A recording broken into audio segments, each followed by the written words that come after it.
Praise the Lord. Praise the Lord. கர்த்தர் உங்களை ஆசீர்வதிப்பாராக. May the good Lord bless you.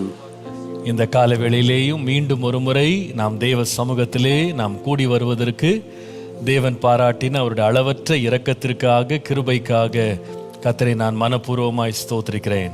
I do thank the Lord for having gathered us over here to worship Him and praise Him.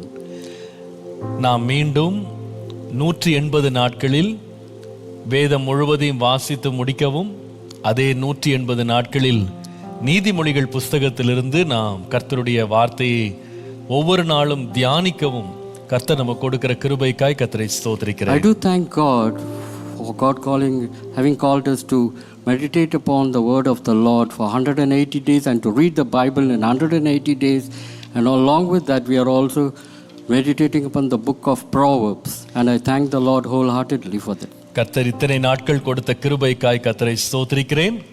I thank the Lord for having given us this privilege these days.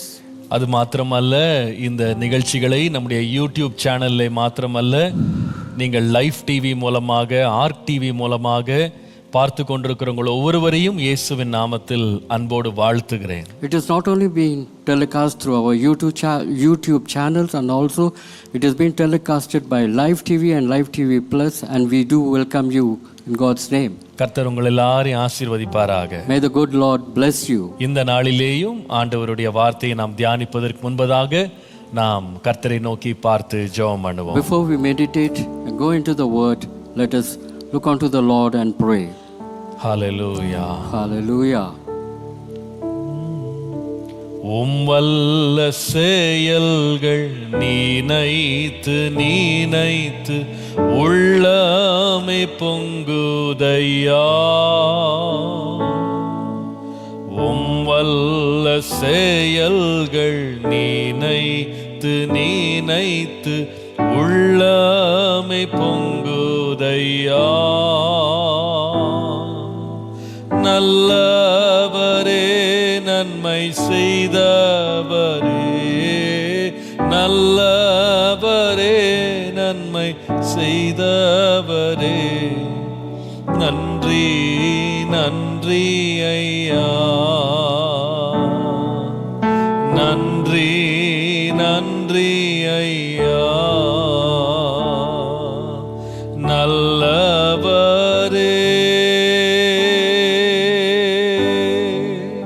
வல்லவரே, ஆராதனை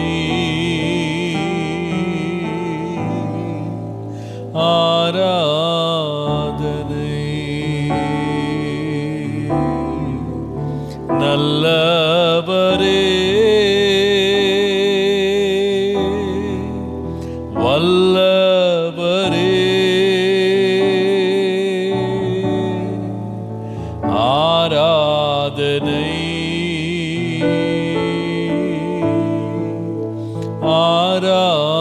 ஆராதனை.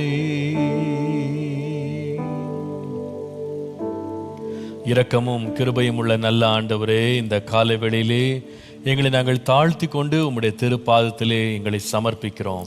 Our most merciful Lord, we commit ourselves into thy hands this morning, ours Lord. ஆண்டவரே, இந்த நாளிலே எங்களுக்கு உம்முடைய வெளிப்படுத்தலை, உம்முடைய வெளிச்சத்தை தரும்படி உம்முடைய பாதத்திலே நாங்கள் காத்திருக்கிறோம். Lord, we wait upon your feet, Lord Jesus, for your enlightenment and for your light, Lord Jesus, to shine upon us, Lord. ஆண்டவரே, இன்றைக்கு நீர் எங்களுக்கு விளங்கிக் கொள்ளும்படி, எங்களுக்கு போதி தருளும்படி நாங்கள் ஜெபிக்கிறோம். May you, Lord Jesus, preach unto us this day, Lord Jesus, that we may understand, Lord. ஆண்டவரே, இந்த வேதத்திலே மறைந்திருக்கிற சத்தியங்களை நாங்கள் அறிந்து கொள்ளும்படி எங்களுக்கு ஞானத்தை தாரும். Lord, give us the knowledge, Lord Jesus, that we might know the hidden truths in the scriptures, Lord. ஆண்டவரே, உம்முடைய நாமத்தை இன்றைக்கு எங்கள் மத்தியிலே மகிமைப்படுத்தும். May your name alone be glorified in our midst, Lord. இயேசுவின் நாமத்தில் பிதாவே. In Jesus' matchless name I pray. Amen. Amen. Amen. Amen. கர்த்தர் நல்லவர். Lord is good. ஆண்டவருடைய அளவற்ற கிருபையினாலே நாம் ஒவ்வொரு நாளும் காலை 6 மணிக்கு இந்திய நேரப்படி இவ்விதமாக வந்து நாம் நீதிமொழிகள் புஸ்தகத்தை 180 நாட்களில் நாம் தியானிக்க நாம் இந்த முயற்சியை ஆரம்பித்திருக்கிறோம். By God's grace, we are gathered here to meditate upon the word of the Lord, and we are meditating on the book of Proverbs. கர்த்தர் கிருபையாக ஒவ்வொரு நாளும் நமக்கு அவருடைய சத்தியங்களை தயவாக வெளிப்படுத்தி கொண்டு வருகிறார். Lord is revealing His truth unto us these days. கர்த்தருடைய நாமத்திற்கே மகிமை உண்டாவதாக.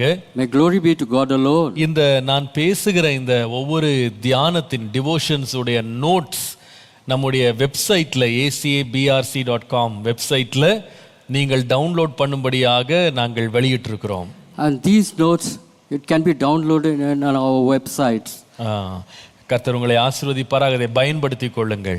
May the good Lord bless you. May it be useful to you. கர்த்தருடைய நாமம் மகிமைப்படுவதாக. May God's name alone be glorified. நாம் தொடர்ந்து இன்றைக்கு நாம் நம்முடைய தியானத்தை தொடரலாம். May we continue our devotions. நீதிமொழிகள் 1:10. May we meditate on Proverbs 1 and verse 10. நீதிமொழிகள் 1:10. Proverbs 1:10. என் மகனே, பாவிகள் உனக்கு நயங்காட்டினாலும் நீ சம்மதியாதே. My son, if sinners entice you, do not consent. ஆண்டவருடைய அளவற்ற கிருபையினாலே நேற்றையிலிருந்து இதே வசனத்திலிருந்து நயங்காட்டுதலை குறித்து உங்களோடு நான் பேசினேன். Since yesterday I have been speaking to you about enticement. நேற்றைக்கு 3 காரியங்களை நான் உங்களோடு பகிர்ந்து கொண்டேன். Yesterday I shared 3 thoughts. முதலாவது நான் சொன்னேன், நயங்காட்டுதல் என்பது நம்முடைய வாழ்க்கையிலே நடப்பதற்கு எல்லா சாத்தியங்களும் இருக்கிறது. Enticement is possible in our lives. இரண்டாவது நாம் கவனித்தோம், இந்த நயங்காட்டுதல் என்பது மனிதர்களால் அல்லது இந்த இடத்திலே சொல்லப்பட்டது போல பாவிகளால் நம்முடைய வாழ்க்கையை அது அடைகிறது. Enticement is being brought to us by people. Here it is mentioned as sinners. So it's brought to us by people. மூன்றாவது கவனித்தோம், இந்த நயங்காட்டுதல் என்பது நாம் அதை எதிர்த்து நின்றால் அதை நாம் மேற்கொண்டு விடலாம்.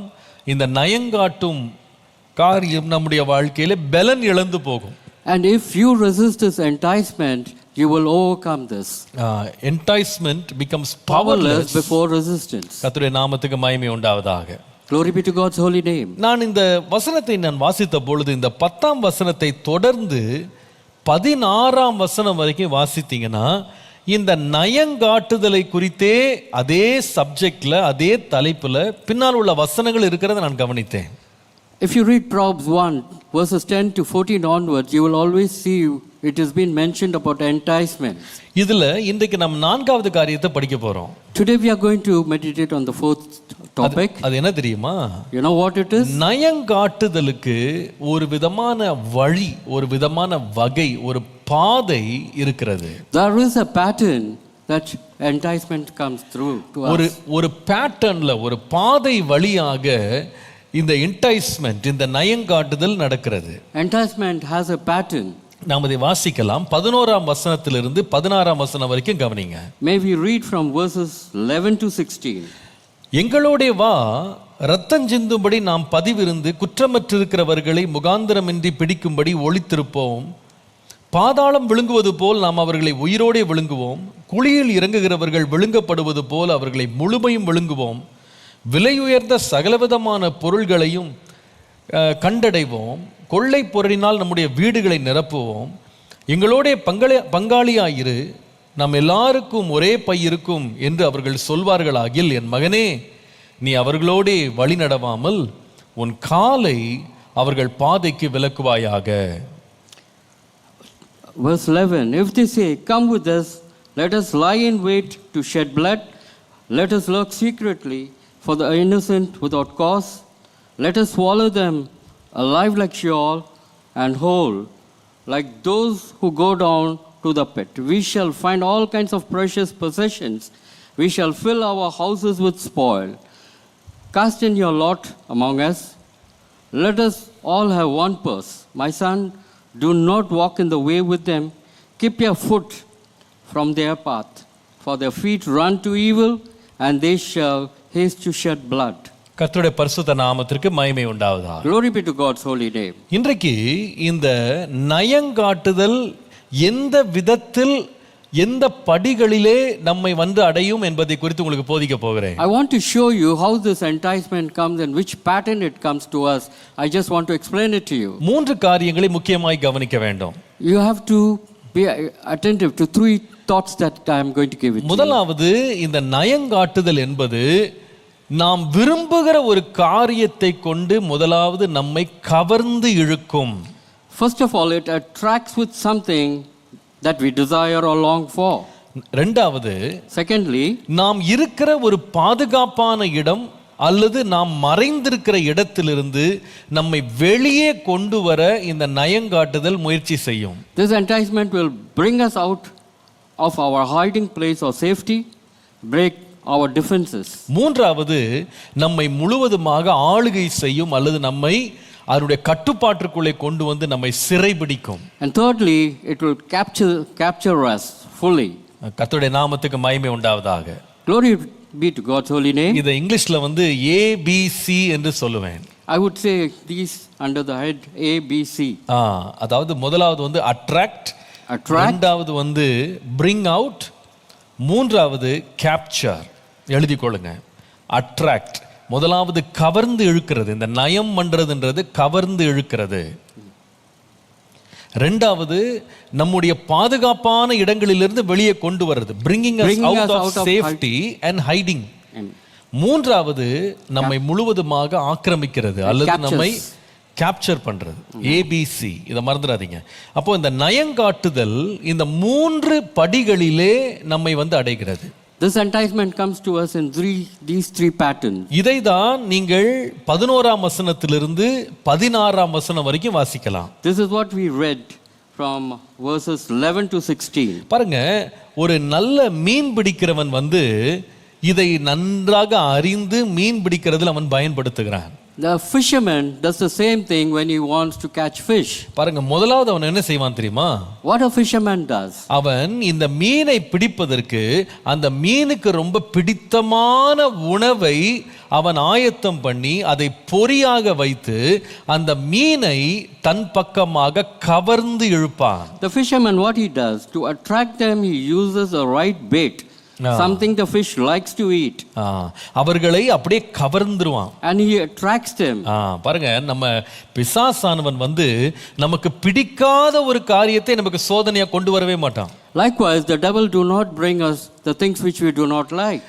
அவன் வந்து அந்த உள்ள இருக்கிற அந்த கொக்கியை அவன் காட்ட மாட்டான். And he will not expose the hook what is inside. அதை அழகா மறைத்து நமக்கு என்ன பிடிக்குமோ, நமக்கு எது ரொம்ப பிரியமோ அதை வந்து வெளியே காட்டி நம்மளை முதலாவது நம்முடைய கவனத்தை அவன் பக்கம் திருப்புவான். He will not expose the hook which is inside the bait, and he will cover it with the bait which we love. கர்த்தருடைய நாமத்துக்கு மகிமை உண்டாவதாக. Glory be to God's name. முதலாவது அந்த மீனை வந்து கவருகிறான்.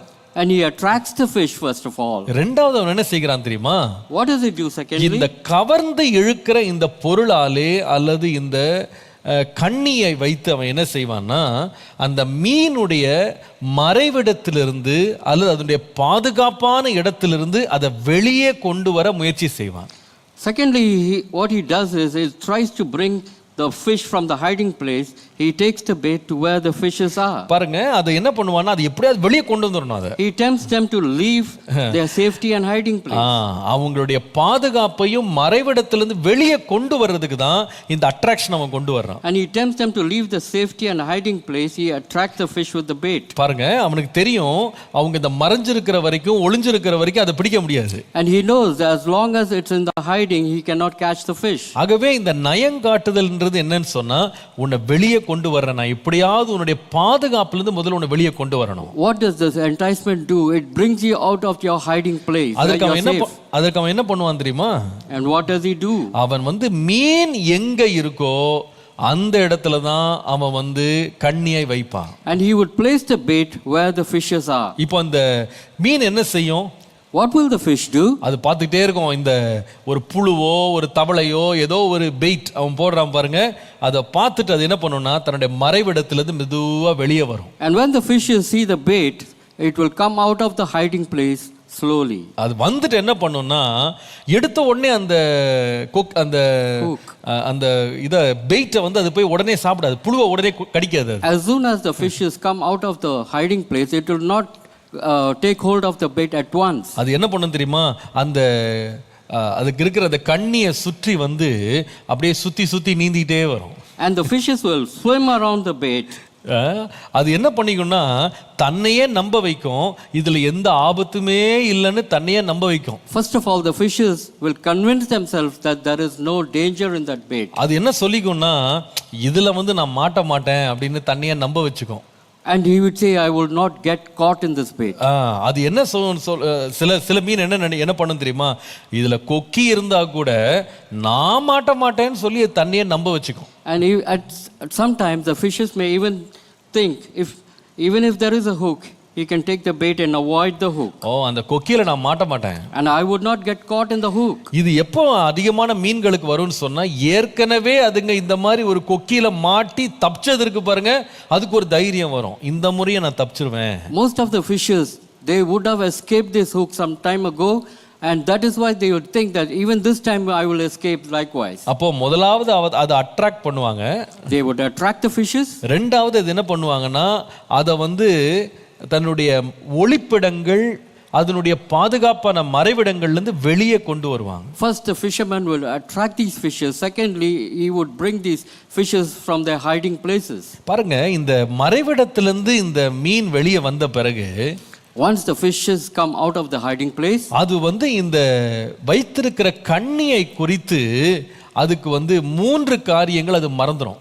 3 things the fishes will forget when they see the bait, when it come out of the hiding place. முதலாவது அது என்ன மறந்துரும்னு சொன்னா, இங்க வைக்கப்பட்டிருக்கிற கண்ணி வந்து என்னுடைய நன்மைக்கு இது கிடையாது அப்படின்றத அது வந்து மறந்துரும். The fish will think the bait is not for its advantage. The fish will forget that the bait is for his advantage. Man. It's not for his advantage. இது எனக்கு நன்மையை கொடுக்கிறது கிடையாது அப்படின்ற சத்தியத்தை அது மறந்துரும். And the fishes will forget that there is no good, and the fishes will forget the advantage. நல்ல கவனிங்க, எந்த ஒரு கண்ணியை பிசாசு நமக்கு விரோதமாய் வைத்தாலும் அது நம்முடைய நன்மைக்கானது இல்லை என்பது நீங்க மறந்துடக்கூடாது. There is not a single good intention behind the enticement that the devil brings. இந்த கண்ணியை ஒரு மீன் பிடிக்கிறவன் கொண்டு தண்ணிக்குள்ள போடுறான், தூண்டில போடுறான் அப்படின்னா பசியுள்ள மீனுக்கு ஆகாரம் கொடுக்கறதுக்காக அவன் போடுறது இல்ல. The fisherman lowers the bait not to give food to the hungry fishes. நல்லா கவனிக்கணும் நீங்க. You got to listen carefully. நம்முடைய சத்ருவாகிய பிசாசானவன் என்றைக்கும் நம்மளை நேசிச்சதில்லை, இப்பொழுது நம்மளை நேசிக்கிறதில்ல, இனிமேல் நம்மை ஒரு காலம் அவன் நேசிக்கவும் மாட்டான். You should be aware of one thing. Satan never loved us. Satan will never love. Now will he ever love you. அதை மறந்துடவே கூடாது நீங்க. Don't ever forget this. அவனுடைய நோக்கம் நம்மை அழிப்பது, நம்மை பிடிப்பது, நம்மை நாசமாக்குவது. And the intention of the Satan is to capture us, to destroy us ultimately. இந்த மீன் வந்து இந்த கண்ணியை பார்த்த உடனே இது என்னுடைய நன்மைக்கானது இல்லை அப்படின்றத அது உடனே மறந்துடும். The fish will totally forget that this bait is for my advantage. ரெண்டாவது இந்த மீன் என்ன மறந்துடும் தெரியுமா? What the fish will forget secondly? இந்த ஆகாரத்தை பார்த்த உடனே, இந்த நய வஞ்சகத்தை பார்த்த உடனே, இந்த ஆகாரத்துக்கு பின்னால ஒரு கொக்கி இருக்கு அப்படின்றத மறந்துடும். Secondly, the fish will forget the food that is being lowered. Inside that there is a hook or a danger. அது மறந்துடும். It will forget that. நல்லா கவனிங்க. Listen carefully. எங்க நீங்க இருந்தாலும் சரி, யாரா இருந்தாலும் சரி, எப்பொழுதெல்லாம் உங்களுக்கு விரோதமான ஒரு நயவஞ்சக செயல் நடக்கிறதோ, வெளியரங்கமாக எவ்வளவு அது அழகாக இருந்தாலும் அதற்குள்ள ஒரு கொக்கி இல்லாம அது வராதுன்றதை நீங்க மறந்துடக்கூடாது. Don't you ever forget that there is a bait always in a hook. I mean, there is a hook behind in a bait always. நீங்க வந்து குட்டையில இருக்கலாம், நீங்க ஒரு லேக்ல இருக்கலாம், ஒரு குளத்துல இருக்கலாம், குட்டையில இருக்கலாம், நீங்க ஒரு நதியில இருக்கலாம், நீங்க ஏன் கடல்ல கூட வாழலாம். Whether you are in a pond or a lake or a river or in an ocean, உங்க சூழ்நிலைகள் வந்து அவ்வளவு பார்ப்பதற்கு ரொம்ப ரம்யமா தெரியலாம். the situations might be very brightful.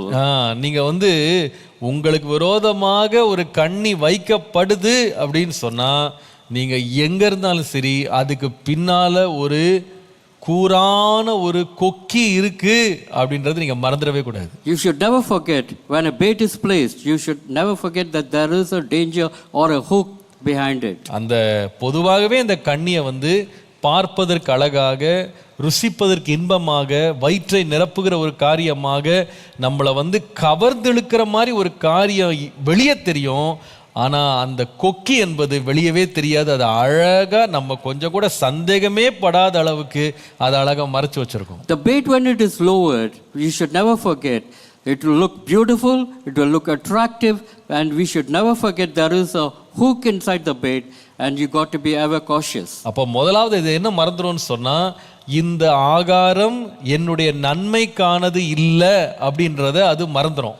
The fish will forget that this bait is for my advantage. First of all, it will forget. ரெண்டாவது, Secondly, இந்த மீன் என்ன மறந்துடும்னு சொன்னா, இந்த ஆகாரத்துக்கு பின்னால ஒரு கொக்கி இருக்கு அப்படின்றத மறந்துடும். secondly, the fish will forget behind this food there is a hook. It will forget the danger. மூன்றாவது, Thirdly, இந்த மீன் என்ன நினைக்காது, எதை மறந்துடும் அப்படின்னா, what will the fish forget? இந்த ஆகாரத்தை போட்டு கொண்டிருக்கிற, இங்க தொங்குது பாருங்க இந்த புழு, தொங்குது பாருங்க இந்த தவளை, இது வந்து சும்மா தவளை கிடையாது, இது வந்து வெறும் புழு கிடையாது. இது இங்க தொங்குறதுக்கு பின்னால ஒருவனுடைய கை இதை வந்து பிடிச்சிக்கிட்டு இருக்கு அப்படின்றத அது கவனிக்காது. The fish will forget the bait that is lowered, whether it be a worm or it be a frog, but the fish will forget there is a hand behind this bait.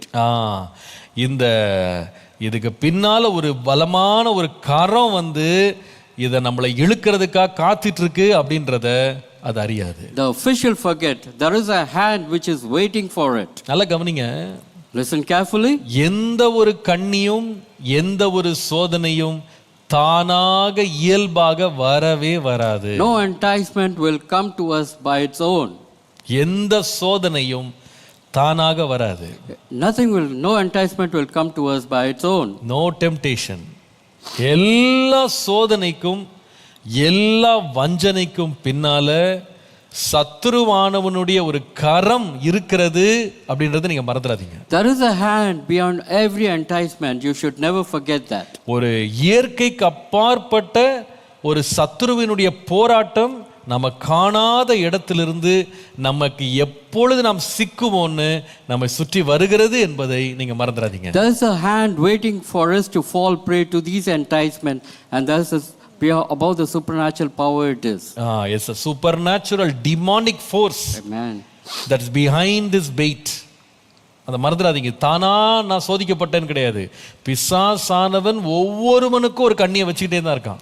And Satan is lowering the bait for each and every one of us. பாருங்க, அந்த கையை பார்த்தா ரொம்ப com. அந்த மீன் பிடிக்கிறவங்கள பாருங்க, அவங்க உட்கார்ந்துருக்கிற நிலையை பார்த்தீங்கன்னா ரொம்ப அமைதியா ரொம்ப பொறுமையா இருக்கிறது போல தெரியும். The hand of the fisherman will not be aggressive or agitated. It will be calm and patient. அதை பார்க்குறவங்க என்ன நினைப்பாங்கன்னா, அப்பா என்ன ஒரு நல்ல குணம் உள்ள மனுஷன் பாருங்க, எவ்வளவு அமைதியா பொறுமையா சத்தமே போடாம உட்கார்ந்துருக்கிறாருன்னு தான் எல்லாரும் நினைப்பாங்க. They will look at the fisherman and say how calm and quiet and how patient he is. எவ்வளோ டீசெண்டா இருக்கிறாரு, எவ்வளோ தீங்கே செய்யாம எவ்வளோ மிருதுவான ஒரு மனுஷனா இருக்கிறாருன்னு எல்லாரும் பார்த்துட்டு இருப்பாங்க. And they would be thinking that how decent is this man and how patient he is. என்ன அமைதியா இருக்காருங்க, கொஞ்சம் கூட அசையாம உட்கார்ந்துருக்கிறாருன்னு எல்லாரும் நினைச்சிட்டு இருப்பாங்க. He is silent and still. ஆனா இந்த அமைதிக்கும் இந்த பொறுமைக்கும் பின்னால ஒரு பயங்கரமான நயவஞ்சகமான திட்டம் இருக்குன்றத மறந்துடவே கூடாது.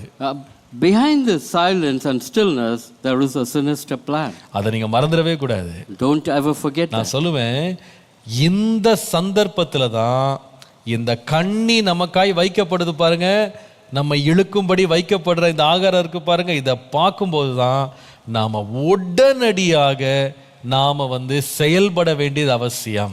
This is the stage in which you must take aggressive action. நிறைய பேர் வந்து இந்த மாதிரி கண்ணி தங்க முன்னாடி வரும்போது அவங்க தங்களை பார்த்தே சில வார்த்தையை சொல்லிக்கிடுவாங்க. What most people will do when they are enticed to say, அவங்க என்ன சொல்லுவாங்கன்னா, நான்லாம் அதை செய்யவே மாட்டேன், I won't do that. நான் வந்து அதுல விழவே மாட்டேன். No, I won't think about that. No, I will fall. நான் வந்து அந்த தவறுல நான் வந்து சிக்கவே மாட்டேன். I will never be attracted to and empower this enticement. அப்படின்னு சொல்லி தங்களே தேத்திடுவாங்க. They will convince themselves. பாருங்க, இந்த மாதிரி நாம வந்து இந்த நயவஞ்சகத்துக்கு முன்னால வந்து நாம என்னால இதை நான் தீர்த்திட முடியும், என்னால ஜெயிச்சிட முடியும் நம்ம சொல்றோம் பாருங்க, இது வந்து இந்த நயவஞ்சகத்தின் வல்லமையை இன்னும் அதிகமா கூட்டிரும். And when we say I can handle this situation, we think we empower the enticement. அதனால தான் பாருங்க, நம்முடைய இரட்சகராக இயேசு கிறிஸ்து பிசாசினால் சோதிக்கப்பட்ட போது, when the devil tempted Jesus, இயேசு வந்து அந்த பிசாசை பார்த்து அவன் வந்து நீ தேவகுமாரனானால் இந்த கல்லுகள் எல்லாம் அப்பங்கள் ஆகும்படி செய்யும் அப்படின்னு அவன் சொன்ன பொழுது, when devil tempted Jesus and said turn the stones into bread, இயேசு சொல்லல நான் வந்து அதை வந்து நான் அப்பமா மாற்ற மாட்டேன் அப்படின்னு சொல்லல. Jesus did not say I won't turn stones to bread. அவர் சொன்னாரு, எழுதி இருக்கிறதே. It is simply said, it is written. அவர் சொன்ன வார்த்தை எல்லாம் என்னன்னா, தேவனுடைய வசனத்தை தான் ஒவ்வொரு சோதனையும் ஜெயிக்க அவர் பயன்படுத்தினார். And the Lord Jesus used the word of the Lord to overcome every temptation. நல்லா கவனிங்க, எப்பொழுதெல்லாம் இந்த சோதனை, இந்த நயவஞ்சகம் நமக்கு எதிராய் வருகிறதோ அதற்கு விரோதமாய் நாம் எழும்பி அதை எதிர்த்து நின்று தப்பிக்கிறதுக்கு சிறந்த வழி என்னன்னா, தேவனுடைய வார்த்தைக்குள்ளே நாம் அடைக்கலம் புகுவதுதான்.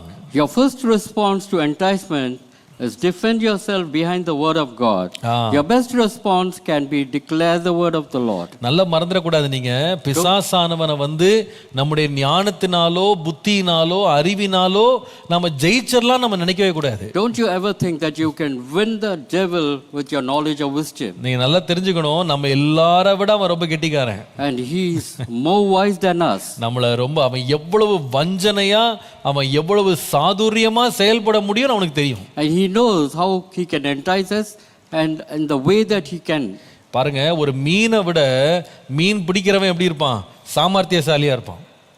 More than the fish, the fisherman will be more wiser. அவன் ரொம்ப ஸ்மார்ட்டா இருப்பான். He will be very smart, the fisherman. உங்களுக்கு தெரியும், பிசாசானவன் வந்து ஆதி தகப்பன்மாராகிய ஆதாம் ஏவாளையே வஞ்சித்தவன். And the devil tempted Adam and Eve. நம்மெல்லாம் எந்த மூலைக்கு? And where are we? அதனால நீங்க நம்முடைய மாம்ச பலத்தையும் மாம்ச ஞானத்தையும் வைத்து அவனை மேற்கொண்டெல்லாம் நீங்க நினைக்க கூடாது. Don't you ever trust on your flesh, wisdom and knowledge. அதனால தான் 119ஆம் சங்கீதம் 9ஆம் வசனத்துல வாசிக்கிறோம். Hence we read Psalm 119 and verse 9. வாலிபன் தன் வழியை எதனால் சுத்தம் பண்ணுவான்? உமது வசனத்தின்படி தன்னை காத்து கொள்ளுகிறதினாலே தானே என்று வாசிக்கிறோம். How can a young man cleanse his way? By taking heed according to your word. கர்த்தருடைய நாமத்துக்கு மகிமை உண்டாவதாக. Glory be to God's holy name. கர்த்தருடைய வார்த்தையினாலே தான் ஜெயம் இருக்கிறது. There is victory through Lord's name. இந்த 180 நாட்கள்ல வேதத்தை வாசிக்கிறதுக்கு ஒரு முக்கியமான காரணம் என்னன்னா, இந்த வசனத்தை கொண்டு நாம் சோதனைகளை ஜெயிக்க கர்த்தர் நமக்கு இதுல பலனை வைத்து. We are meditating upon these scriptures for 180 days to overcome all our enticements and all our traps. கர்த்தருடைய நாமத்துக்கு மகிமை உண்டாவதாக. Glory be to God's holy name. நான் நினைக்கிறேன், இந்த வஞ்சிக்கப்படுற அந்த சூழ்நிலை இருக்கு பாருங்க, இந்த ஸ்டேஜ் வந்து நாம சோதனையிலிருந்து தப்பித்து கொள்வதற்கான மிக லகுவான இடம், லகுவான ஒரு ஒரு ஒரு ஒரு ஒரு ஸ்தானம் உண்டானா இந்த இடத்தை தவிர வேற லகுவான இடமே கிடையாது. This is the stage where enticement stage can easiest stage to overcome temptation. It's the easiest stage to overcome temptation. To overcome temptation and enticement. இந்த பகுதி தான். இதுல நாம கவனம் இல்லாம போயிடுவோமானா நிச்சயமா அடுத்த படிக்குள்ள நம்ம போயிடுவோம். If you are careless and clueless how to handle the stage, you will ultimately be captured by enticement. நான் இப்பொழுது சொன்ன வார்த்தைகளை மனதில் வைத்து இப்போ நீங்க 11ஆம் வசனத்திலிருந்து வாசித்தீங்கன்னா அந்த பகுதி நல்ல விளங்கும். If you keep the words that I just preached to you, keep in your heart, and if you can read from verses 11 onwards, it will be more encouraging, it will easier to understand. Easy to understand. ரெண்டு பகுதிகளாக இதை பிரிக்கிறேன்.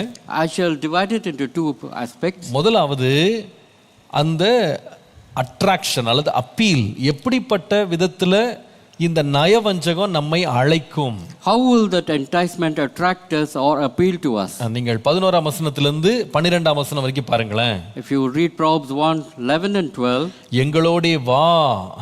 if they say, come with us, நீ என்ன பண்ணுனா எங்களை அந்த வசனம் வாசிக்கும் போது பார்த்தா, ரத்தம் சிந்தும்படி நாம் பதிவிருந்து, let us lie in wait to shed blood, குற்றமற்றிருக்கிறவர்களை முகாந்திரமின்றி பிடிக்கும்படி ஒளிந்திருப்போம். let us lurk secretly for the innocent without cause. அதே போல 12ஆம் வசனம் Verse 12, பாதாளம் விழுங்குவது போல நாம் அவர்களை உயிரோடே விழுங்குவோம், குழியில் இறங்குகிறவர்கள் விழுங்கப்படுவது போல அவர்களை முழுமையும் விழுங்குவோம். let us swallow them alive like Sheol and whole like those who go down to the pit. அதாவது அங்க என்ன நடக்குதுன்னு பாத்தீங்கன்னா, What is happening here? அப்படியே போட்டு அந்த வாலிபனை, அந்த மகனை இந்த வார்த்தைகள் சொல்லி முதல்ல அவங்கள அட்ராக்ட் பண்றதுக்கு முயற்சி செய்யறான். By saying these words, these people, they attract the youngsters. அவங்க அந்த மகனை பார்த்து சொல்றான், வா வா எங்களோட வா, எங்களோட வா. And he calls the people, my son, come to us. ரத்தம் சிந்தும்படி நாம பதிவிருப்போம். May we wait to shed blood. அது அழகா இங்கிலீஷ்ல let us wait, let us lurk, let us look, let us lie in wait, let us swallow them. அப்போ எல்லாமே நாம செய்யலாம் வா, இதை செய்யலாம் வான்னு சொல்லி let us do it. அப்படின்னு சொல்லி அவனை அட்ராக்ட் பண்றாங்க, அதை அப்பீல் பண்றாங்க, அதை கூப்பிடுறாங்க. They attract the people by saying these verses. இந்த அட்ராக்ஷன் எதுக்கு அப்படின்னு கேட்டா, what is this attraction is for? ரெண்டாவது நீங்க 13-14 வாசித்தீங்கன்னா இதற்கு பின்பாக இருக்கிற நோக்கம் வெளிப்படுது. What is the aim behind this? அது மறைஞ்சிருக்கு, and it is hidden. ஆனா அதுதான் நோக்கம். That is the aim. என்ன நோக்கம்? What is the aim? 13ஆம் வசனம் பாருங்களேன். If you read verse 13, விலை உயர்ந்த சகலவித பொருட்களையும் கண்டடைவோம். We shall find all kinds of precious possessions. கொள்ளை பொருளினால் நம்முடைய வீடுகளை நிரப்புவோம். We shall fill our houses with spoil. 14ஆம் வசனம். 14. நாம் எல்லாருக்கும் ஒரே பை இருக்கும். Cast our lot one among, let us all have one purse. என்ன அழகா சொல்றாங்க பாருங்களேன். How they entice us. என்ன நோக்கம் என்ன? What is the aim? விலை உயர்ந்த பொருட்களை நாம கண்டடைவோம். Let us find all kinds of precious possessions. கொள்ளை பொருளினால் வீட்டை நிரப்புவோம். Let us fill our houses with spoil. பாருங்க 19ஆம் வசனம் இதை சம்மரைஸ் பண்ணுது.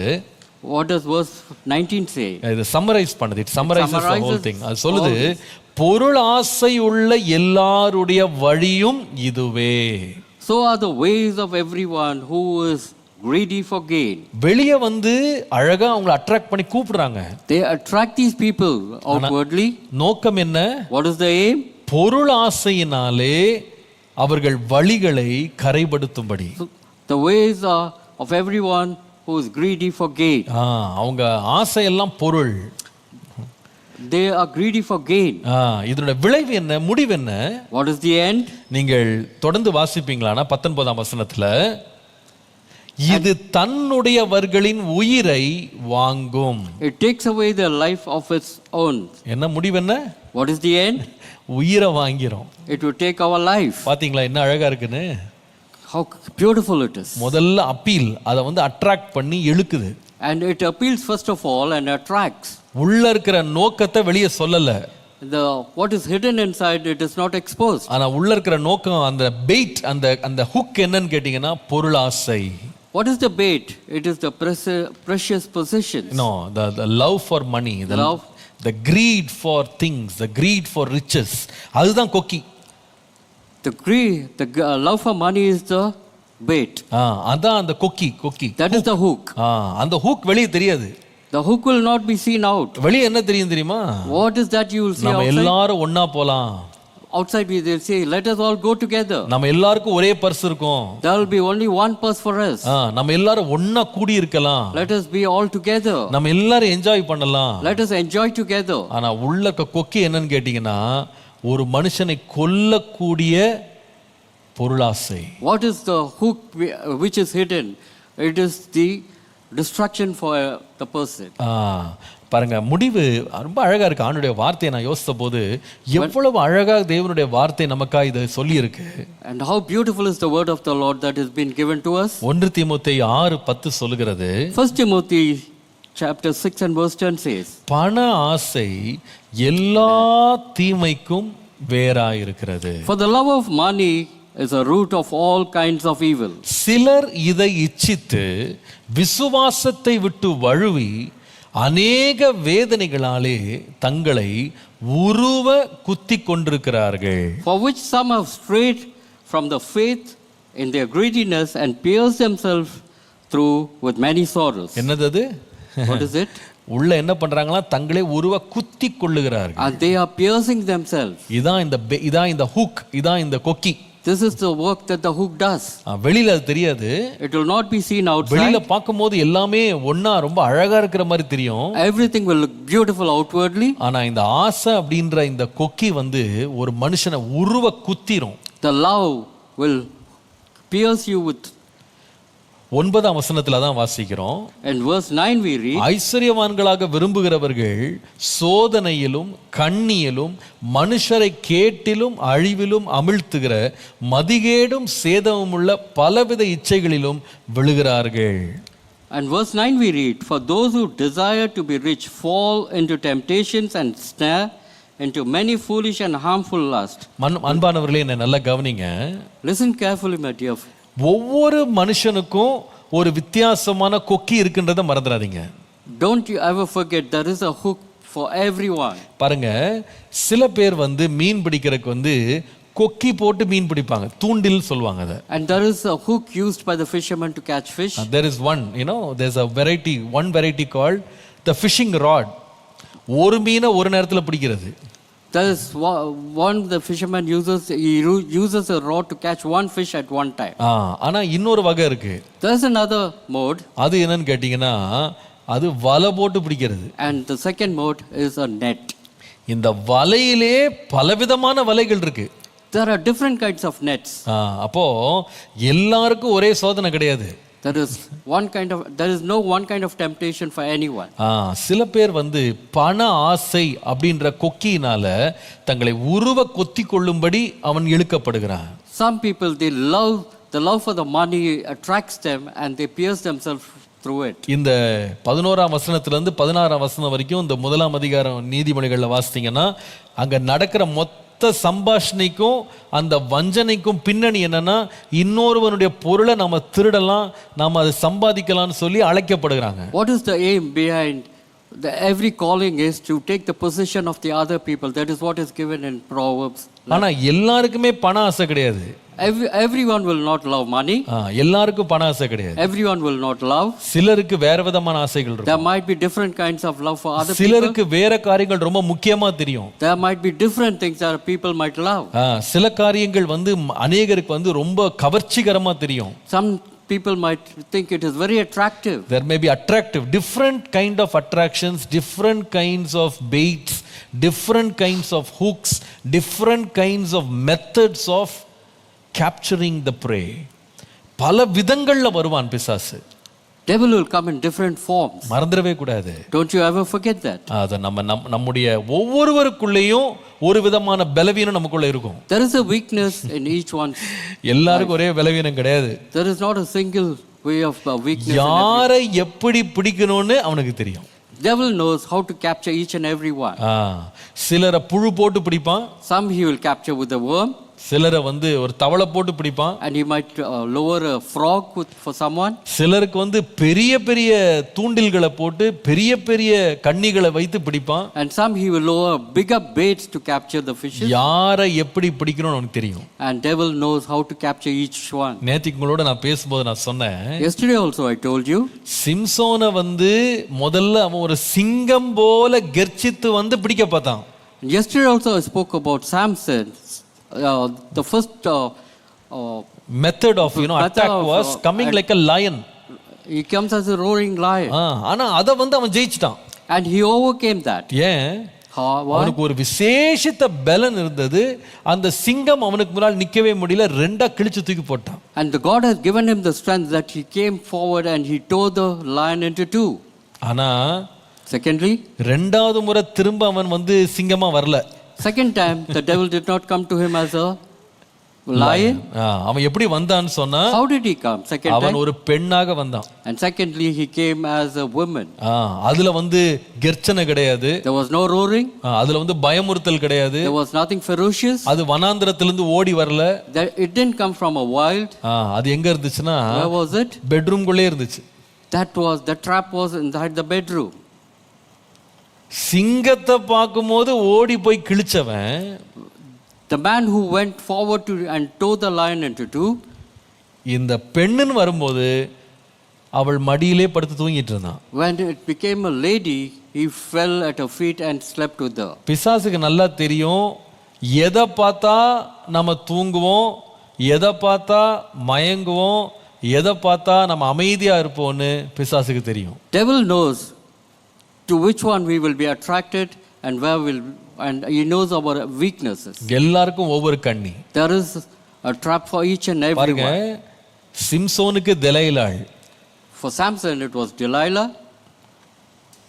யூதாஸ் இஸ்காரியோத்துக்கு தெலைலாள் இல்ல, For Judas Iscariot it wasn't Delilah, பணம். it was money.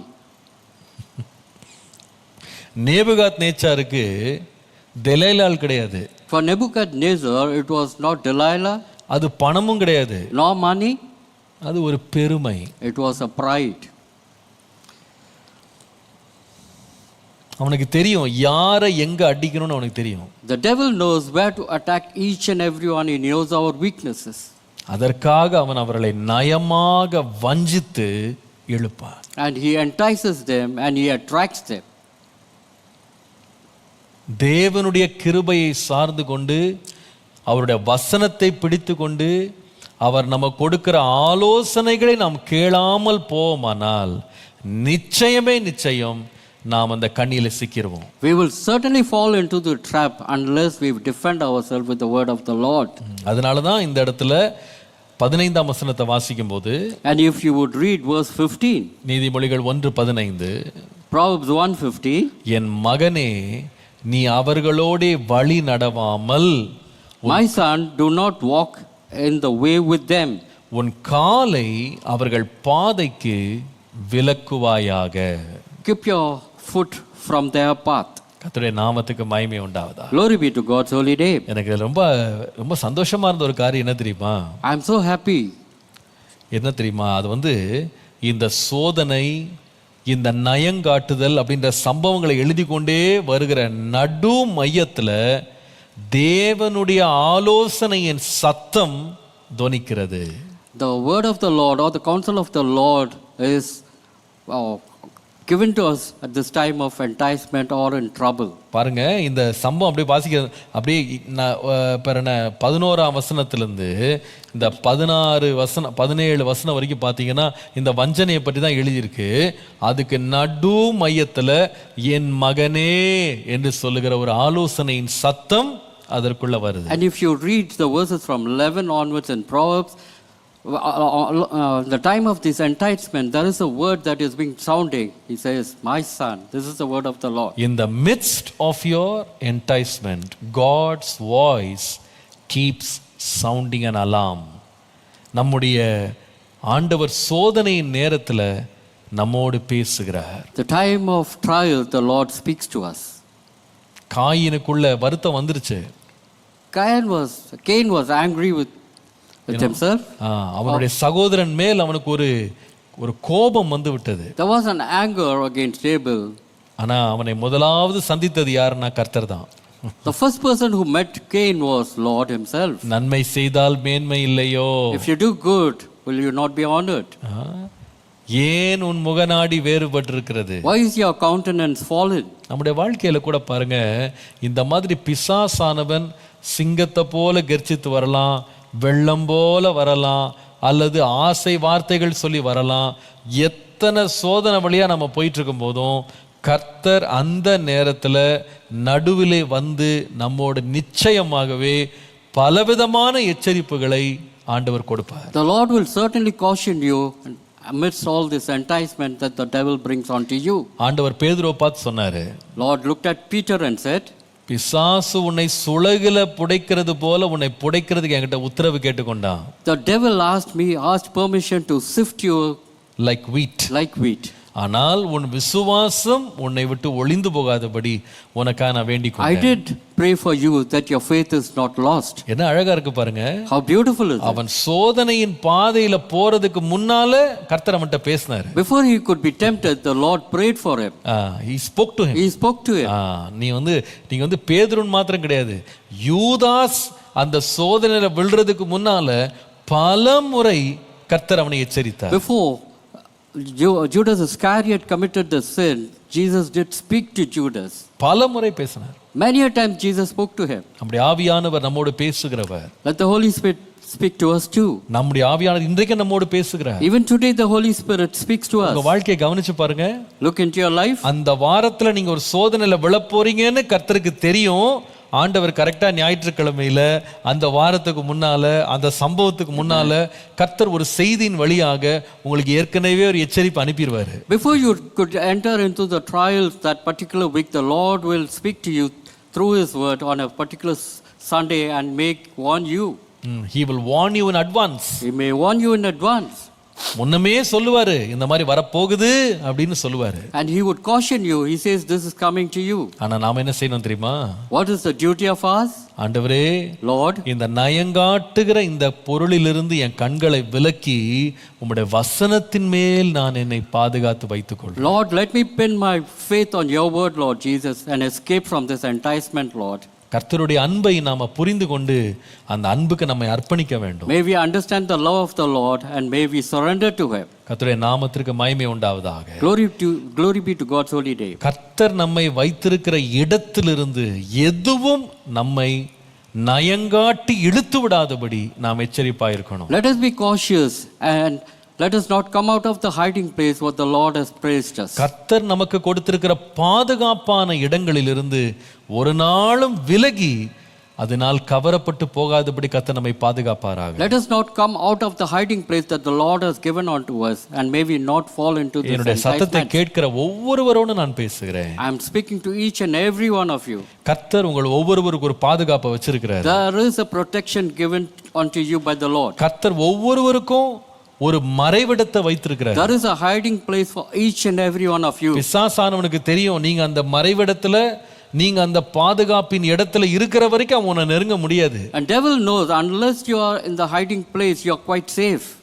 அதனால அவன் உங்களை பக்கத்திலே வர முடியாது. And he can never come closer to you. அதனால அந்த நய வஞ்சகத்தை வைத்து அந்த பாதுகாப்பிலிருந்து அந்த மறைவிடத்திலிருந்து வெளியே வா வெளியே வா வெளியே வான்னு இழுத்து கொண்டே இருப்பான். And he attracts you through this enticement and keeps telling you come out of your hiding place and safe place. சிலருக்கு ஆண்டவர் உங்களுடைய பெற்றோரை உங்களுடைய பாதுகாப்பா வச்சிருப்பாரு. And to some your parents are your protection. உங்க வீடு உங்களுக்கு ஒரு பாதுகாப்பு. Your house is a protection. உங்க சபை உங்களுக்கு ஒரு பாதுகாப்பு. Your church is a protection for you. கர்த்தரை ஆராதிக்கிற அவருடைய பிரசன்னம் உங்களுக்கு ஒரு பாதுகாப்பு. The Lord's presence is a protection for you. நீங்க அதை விட்டு வெளியே போயிடாதீங்க.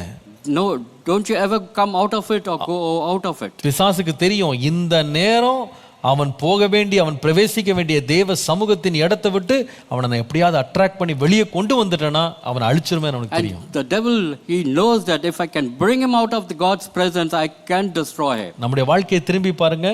Look at your life. பல இடங்கள்ல நம்ம பெரிய விழுகைகள் பெரிய தவறுகளை செய்தது கர்த்தர் நமக்காக ஏற்படுத்தின அந்த பாக்கெட்ஸ் ஆஃப் ப்ரொடெக்ஷன், அந்த அழகான பாதுகாப்பின் இடங்கள் மறைவிடங்கள் வெளியே வந்து நாம சுற்றி பார்க்கலான்னு வர்றோம் பாருங்க, அங்கதான் அடி விழுது. You should understand that we fall prey to this enticement when we come out of our hiding place which the Lord has given unto us.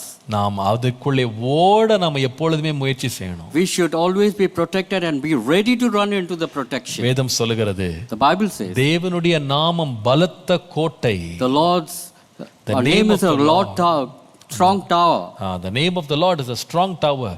நீதிமான் அதற்குள்ளே ஓடி சுகமாயிருப்பான். And the righteous will run into it and he shall be safe. இந்த வஞ்சகத்துக்கு தப்ப ஒரே வழி கர்த்தரை சார்ந்து கொள்வது. The only way to escape this enticement is to lean on the Lord. அவருடைய வசனத்தின் மேல் அஸ்திபாரப்படுவது. May we have a foundation built on the Lord's word. ஒரே வழி, ஆண்டவரே உம்முடைய வார்த்தையை பற்றி கொண்டு நீர் எனக்கு வைத்திருக்கிற மறைவிடங்களில் போய் நான் ஓடி வருவேன். Lord, let us cling onto your word and be safe in the place what you have given me, Lord. எனக்கு இந்த தியானத்தை இன்றைக்கு முடிக்கும்போது நமக்கு ரொம்ப தெரிந்த ஒரு சங்கீதத்தின் ஒரு சில வசனங்களை நம்ம எல்லாரும் சேர்ந்து வாசித்து ஜெபிக்க வேண்டும் என் மனதிலே தோன்றியது. And as we are going to end this devotion, may we read one particular psalm which all of us are familiar with.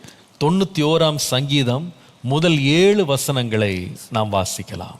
Psalm 91 verses 1 to 7. நான் தமிழ்ல வாசிக்கிறேன். நீங்க எந்த மொழியில நீங்க இருக்கிறீங்களோ நீங்க வாசிக்கலாம். நான் ஒரு பாஷையில வாசிக்கிறேன். தமிழ்ல வாசிக்க முடிந்தா வாசிங்க. இங்க வந்து தமிழ்ல மாத்திரம் நம்ம வாசிப்போம். நீங்க வீட்டில் இருக்கிறவங்க இங்கிலீஷ்லயோ ஹிந்தியிலேயோ மலையாளத்திலேயோ இந்த வசனத்தை பைபிள் எடுத்து வச்சு இந்த பகுதியை வாசிக்க போகிறோம். And whatever Bible you have at home, you may read in the language that you have. நாம் வாசிக்கலாமா? May we read? Let us read. உன்னதமானவரின் மறைவில் இருக்கிறவன் சர்வ வல்லவருடைய நிழலில் தங்குவான். நான் கர்த்தரை நோக்கி நீர் என் அடைக்கலம், என் கோட்டை, என் தேவன், நான் நம்பி இருக்கிறவர் என்று சொல்லுவேன். அவர் உன்னை வேடனுடைய கண்ணிக்கும் பாழாக்கும் கொள்ளை நோய்க்கும் தப்புவிப்பார். அவர் தமது சிறகுகளாலே உன்னை மூடுவார். அவர் செட்டைகளின் கீழே அடைக்கலம் புகுவாய். அவருடைய சத்தியம் உனக்கு பரிசையும் கேடகமும் ஆகும்.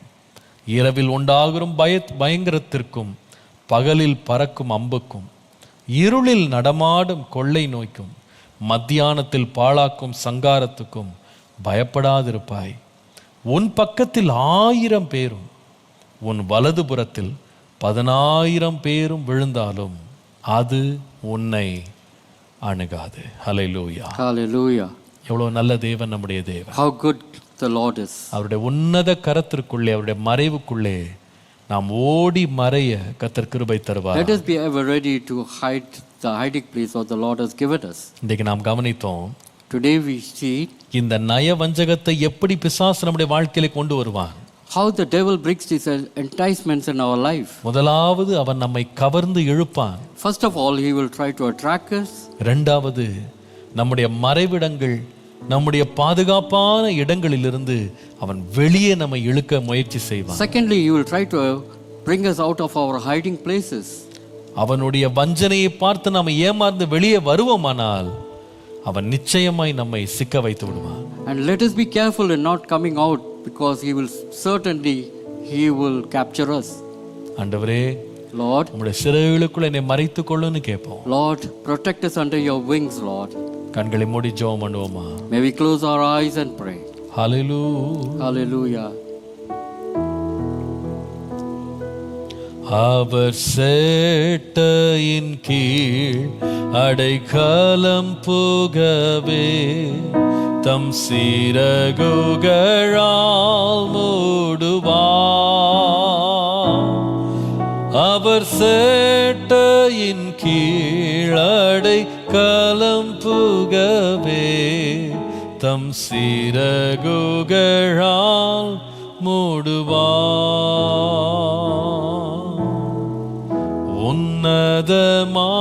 உன்னதமானவரின் உயர் மறைவில் இருக்கிறவன் சர்வ வல்லவரின் நிழலில் தங்குவான். இது பரமசிலாக்கியமே. சர்வ வல்லவரின் நிழலில் தங்குவான். இது பரமசிலாக்கியமே.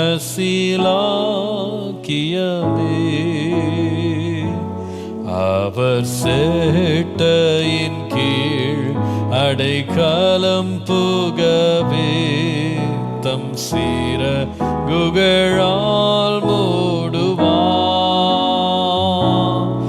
அவர் சேட்டையின் கீழ் அடைக்கலம் புகவே தம் சிறகுகளால் மூடுவார்.